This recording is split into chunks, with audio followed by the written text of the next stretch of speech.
नमस्कार, स्वागत है आप सभी का स्टेट लाइव में। मैं हूं आपके साथ कुमार कुणाल धीरज। खबरों की शुरुआत करते हैं। सबसे पहले बात बिहार की करेंगे। वक्फ संशोधन विधेयक को लेकर के बिहार के नेता प्रतिपक्ष तेजस्वी यादव के बयान के बाद अब इसकी तीखी प्रतिक्रिया बिहार के उप मुख्यमंत्री सम्राट चौधरी ने भी की है। तेजस्वी यादव ने कहा था कि अगर उनकी सरकार बनी तो वक्फ बिल को कूड़ेदान में डाल देंगे। इस पर सम्राट चौधरी ने कहा कि बेचारे की सरकार कहां से आएगी, क्योंकि लालू यादव ने तेजस्वी को उस लायक ही नहीं छोड़ा।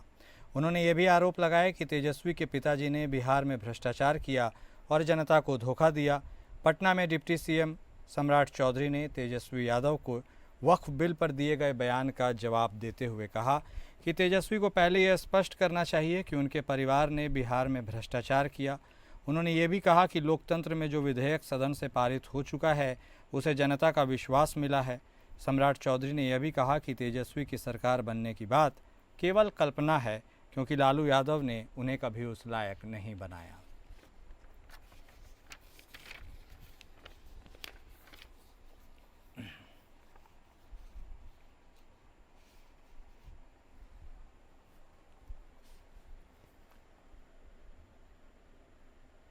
केंद्रीय मंत्री चिराग पासवान ने संपत्ति विवाद को लेकर के अपने चाचा पशुपति पारस पर जमकर हमला बोला है। केंद्रीय मंत्री चिराग पासवान ने अपने चाचा पशुपति कुमार पारस पर संपत्ति विवाद को तूल न देने की मांग की है। उन्होंने कहा कि उनके चाचा के पास नामी बेनामी जितनी भी संपत्ति है उसे परिवार के बीच में रखकर यदि वो बंटवारा करना चाहते हैं तो बंटवारा कर ले, लेकिन उनकी बड़ी मां और दिवंगत पूर्व केंद्रीय मंत्री रामविलास पासवान की पहली पत्नी राजकुमारी देवी को प्रताड़ित न करें। उन्होंने कहा कि जिस प्रकार से उनके पैतृक गांव शहरबन्नी में मामला सामने आया और चाचा पशुपति कुमार पारस के परिजनों ने संपत्ति को लेकर घर में ताला जड़ दिया, राजकुमारी देवी को घर से बाहर कर दिया, ये बेहद शर्मनाक है। उन्होंने कहा कि उनके चाचा पहले पार्टी से उनकी मां को बेदखल किया, बल्कि केवल मंत्री बनने के लिए उनके पिता दिवंगत रामविलास पासवान की पार्टी को तोड़ दिया। उनको और उनकी मां को बेदखल कर मंत्री बन गए और अब वो आर्थिक रूप से बेदखल करना चाहते हैं। उन्होंने शहरबन्नी की घटना का जिक्र करते हुए कहा कि जो कुछ भी हुआ वो बिल्कुल नहीं होना चाहिए था, लेकिन उनके चाचा ने अपनी राजनीतिक और आर्थिक महत्वाकांक्षा के चलते लगातार उनकी और उनके माता को प्रताड़ित किया है।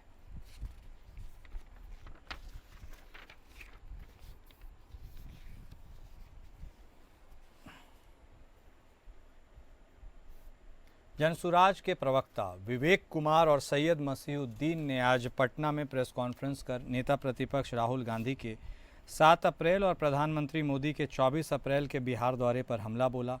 विवेक कुमार ने कहा कि कांग्रेस और बीजेपी दोनों राष्ट्रीय दलों के नेताओं को बिहार की याद तभी आती है जब बिहार में चुनाव होते हैं। वो बिहार तभी आते हैं जब उन्हें बिहार की जनता से वोट मांगना होता है।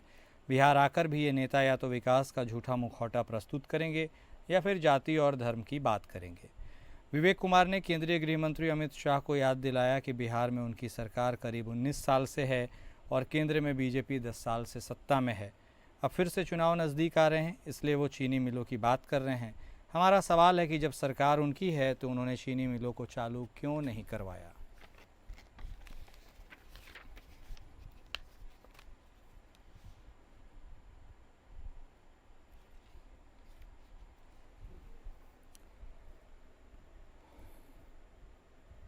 भागलपुर में सामाजिक सौहार्द और भाईचारे को बढ़ावा देने के लिए रामनवमी के उपलक्ष्य पर शहर में भव्य शोभा यात्रा का आयोजन किया गया।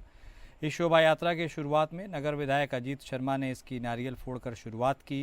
ये शोभा यात्रा सचमुच गंगा जमुनी तहजीब की मिसाल कायम करती नजर आई। हिंदू, मुस्लिम, सिख, ईसाई सभी इस शोभा यात्रा में शामिल हुए। इस शोभा यात्रा में शहरवासियों की हज़ारों की संख्या में भीड़ थी। ये शोभा यात्रा भगवा क्रांति द्वारा निकाली गई शोभा यात्रा थी और इसके पहले पुलिस ने डीजे को जब्त कर लिया था, लेकिन बाद में जब लोगों ने बवाल काटा तो पुलिस ने डीजे को छोड़ दिया, लेकिन पूरे शोभा यात्रा में कहीं भी डीजे की धुन सुनाई नहीं दी।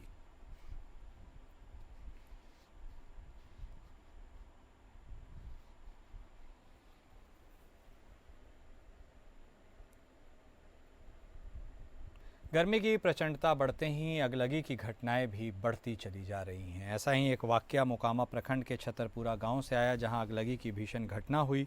कई झोपड़ियां जलकर खाक हो गईं। इस घटना में मवेशी भी जल गए। बताया जाता है कि अगलगी शॉर्ट सर्किट की वजह से हुई। इस घटना में हजारों रुपए का अनाज भी जलकर राख हो गया। अगलगी की घटना इस कदर भयावह रही कि दमकल की 3 गाड़ियां घंटों मशक्कत करती रही और उसके बाद आग पर काबू पाया जा सका। इस घटना के बाद यातायात व्यवस्था भी बाधित हो गई। सूचना पाकर पूर्व कानून मंत्री कार्तिकेय सिंह मौके पर पहुंचे, क्षति का निरीक्षण किया। घटनास्थल पर भारी भीड़ उमड़ गई। वहीं तारतर गांव में भी आग लगने की खबर से पूरा प्रशासन हलकान रहा।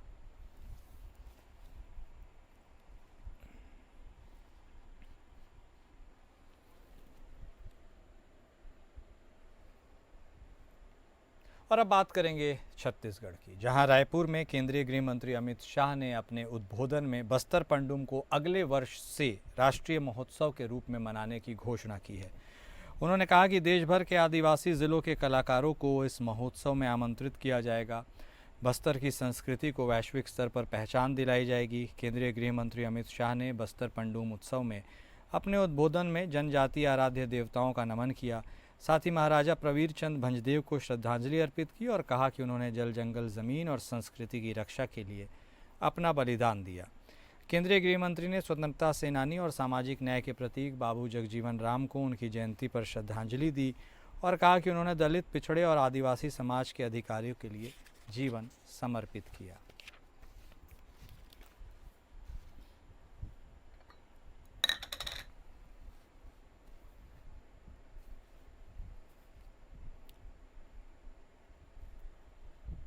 उप मुख्यमंत्री अरुण साव ने कहा कि बस्तर की कला, संस्कृति, सभ्यता को प्रमोट करने की दृष्टि से बस्तर पंडुम का आयोजन हुआ है। आज इसके समापन समारोह में केंद्रीय गृह मंत्री अमित शाह शामिल होंगे। उन्होंने कहा कि बस्तर के विकास के लिए केंद्रीय गृह मंत्री अमित शाह लगातार 5वीं बार बस्तर आए हैं। वो मां दंतेश्वरी के दरबार में दर्शन पूजन के बाद विधिवत कार्यक्रम में सम्मिलित होंगे। बस्तर के जवानों से संवाद भी करेंगे। उनका यह दौरा बहुत महत्वपूर्ण है। बस्तर के विकास के लिए गृहमंत्री गंभीर हैं। उनके प्रयास से बस्तर में शांति और खुशहाली आएगी। वे शाम को रायपुर लौटकर एक उच्च स्तरीय बैठक में भी शामिल होंगे।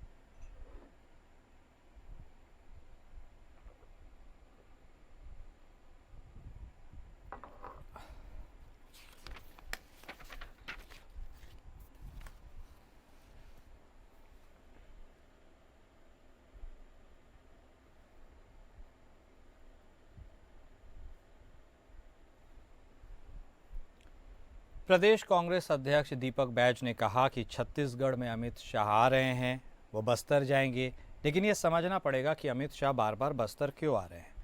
छत्तीसगढ़ में जब 15 साल बीजेपी की सरकार थी तब बस्तर नहीं आए, लेकिन अब क्यों, ये कांग्रेस पार्टी का सवाल है। अमित शाह बस्तर आते हैं तब नक्सलियों की एक चिट्ठी आती है, उसमें लिखा रहता है हम चर्चा के लिए तैयार हैं, युद्ध विराम के लिए तैयार हैं। ये एक तरह से अमित शाह के लिए तैयार किया गया स्क्रिप्ट है, पॉलिटिकल स्टंट है, ताकि अमित शाह बस्तर में जाकर बोले कि हमारी सरकार की कार्रवाई से नक्सली डर गए और सरेंडर कर रहे हैं। ये सोची समझी प्लानिंग के तहत किया जा रहा है।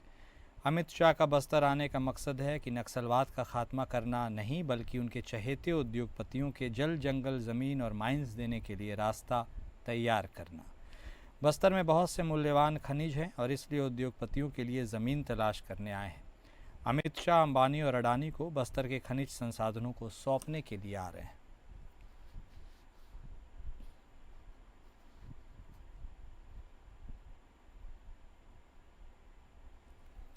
अब बात करेंगे मध्य प्रदेश की, जहां ग्वालियर में बाइक सवार शूटरों ने हत्या के एक गवाह को गोली मारने की कोशिश की।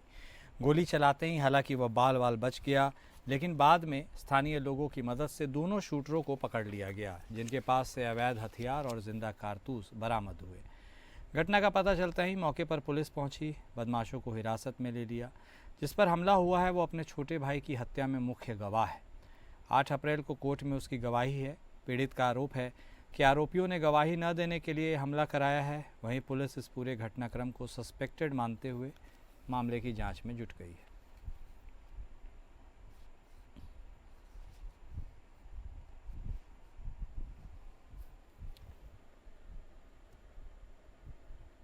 धार जिले के बागवन क्षेत्र के गांव पिपरिया में पानी में तेंदुए का एक शत विशत शव बरामद किया गया।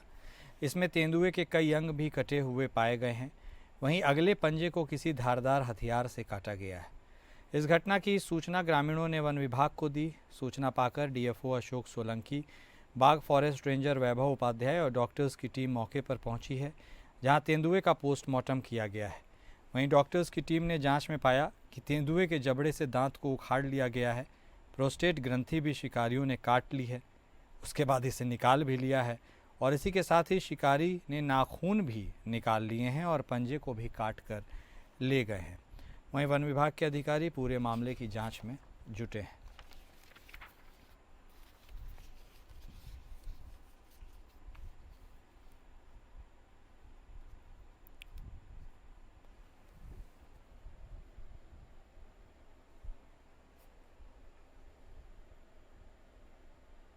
और अब बात करेंगे उत्तर प्रदेश की, जहां गोरखपुर में उत्तर प्रदेश के मुख्यमंत्री योगी आदित्यनाथ ने भारतीय जनता पार्टी के 46वें स्थापना दिवस के अवसर पर गोरखनाथ मंदिर में पार्टी का ध्वज फहराया।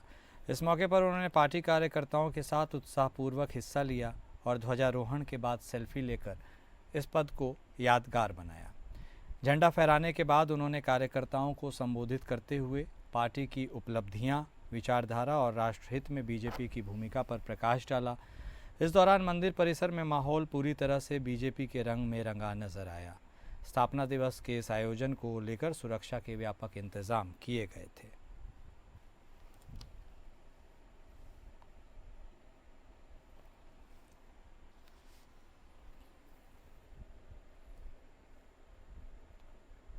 मातृशक्ति के प्रति अगाध श्रद्धा रखने के साथ उनकी सुरक्षा, सम्मान और स्वावलंबन के लिए मिशन शक्ति समेत अनेक कार्यक्रमों को आगे बढ़ाने वाले मुख्यमंत्री और गोरक्षा पीठाधीश्वर योगी आदित्यनाथ ने चैत्र नवरात्र की 9वीं तिथि पर गोरक्षा पीठ की परंपरा के अनुसार कन्या पूजन किया। 9वीं तिथि के अनुष्ठान की कड़ी में गोरखनाथ मंदिर के अन्य क्षेत्र में आयोजित कन्या पूजन कार्यक्रम में योगी ने 9 दुर्गा स्वरूपा कुंवारी कन्याओं के पांव पखारे, उनका विधि विधान से पूजन किया, चुनरी ओढ़ाई, आरती उतारी, श्रद्धापूर्वक भोजन कराया और दक्षिणा देकर उनका आशीर्वाद लिया। मुख्यमंत्री ने परंपरा का निर्वहन करते हुए बटुक पूजन भी किया।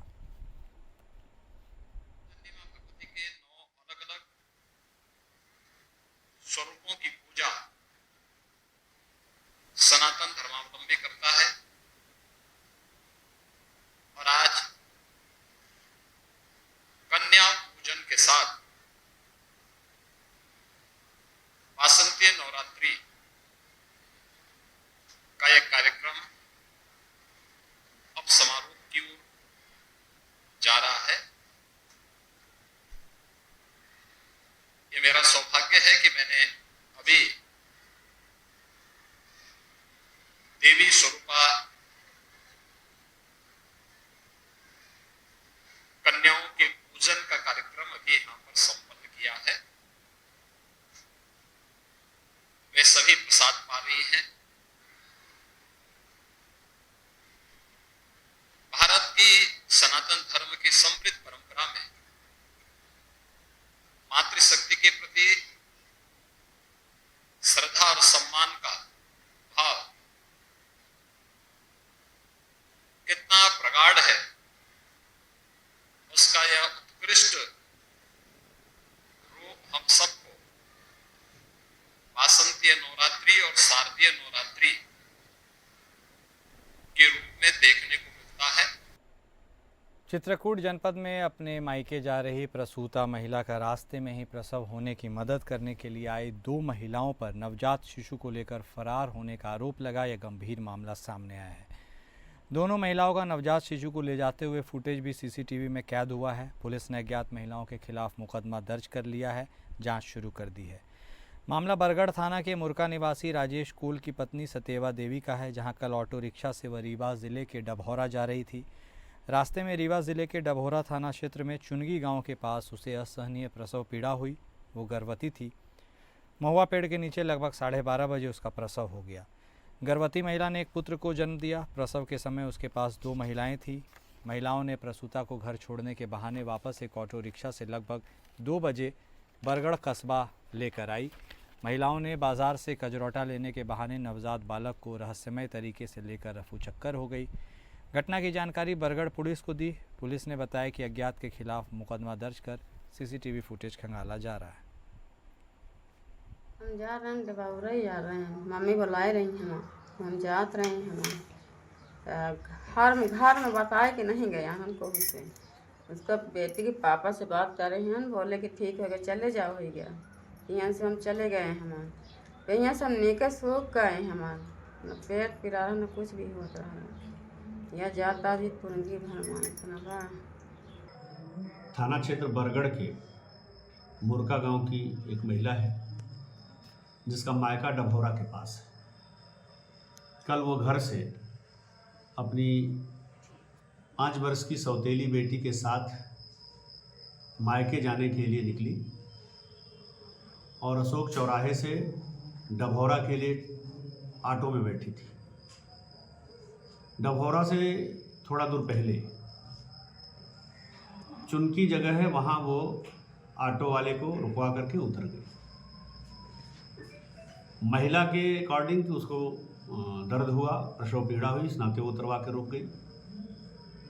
लेकिन ऑटो ड्राइवर का कहना है कि उसने कोई पेन नहीं बताया, न पेन जैसी कोई बात परिलक्षित हो रही। उसने कहा रोक दीजिए, मैंने रोक दिया, उतर गई। यूपी के कौशाम्बी जिले में शनिवार की देर रात सैनी कोतवाली क्षेत्र के पहाड़पुर कोदन गांव में मासूम के अपहरण के मामले पर पुलिस ने 12 घंटे में इसका खुलासा कर दिया है। जिले की एसओजी और 3 थानों की पुलिस टीम ने मुठभेड़ में मासूम के अपहरण के मामले में तीनों आरोपियों को अरेस्ट किया है। मुठभेड़ के दौरान आरोपियों ने पुलिस टीम पर फायरिंग की थी। जवाबी फायरिंग में पुलिस की गोली से 3 आरोपी घायल हुए हैं। घायलों को इलाज के लिए जिला अस्पताल भर्ती कराया गया है। सैनी कोतवाली क्षेत्र के पहाड़पुर कोदन गांव की यह घटना है। कमासिन पहाड़पुर गांव से एक 13 वर्षीय बच्चा जो स्पेशल चाइल्ड हुई है, उसका अज्ञात बदमाशों द्वारा उसके घर के अंदर घुसकर जहां वो सो रहा था वहां से उठा करके ले गए हैं।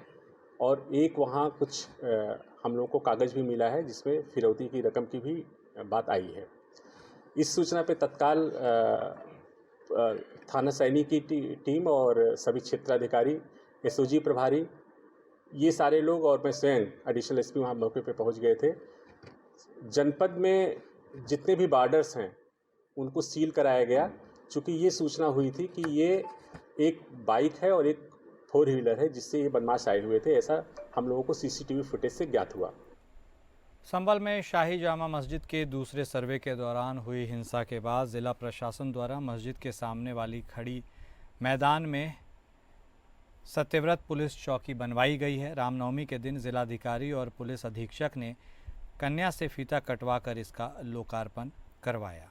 शाही जामा मस्जिद के दूसरे सर्वे के दौरान जनपद संभल में हिंसा हुई थी, 4 लोगों की मौत हुई थी और प्रशासन ने सुरक्षा की दृष्टि से जामा मस्जिद के सामने खाली पड़े मैदान में एक पुलिस चौकी बनाने का निर्णय लिया था। पुलिस प्रशासन ने इसे सत्यव्रत नाम दिया है। इस सत्यव्रत नामक पुलिस चौकी का उद्घाटन करने के लिए जिलाधिकारी डॉक्टर पेंसिया और पुलिस अधीक्षक कृष्ण कुमार बिश्नोई पहुंचे। अन्य अधिकारी भी इस मौके पर मौजूद थे।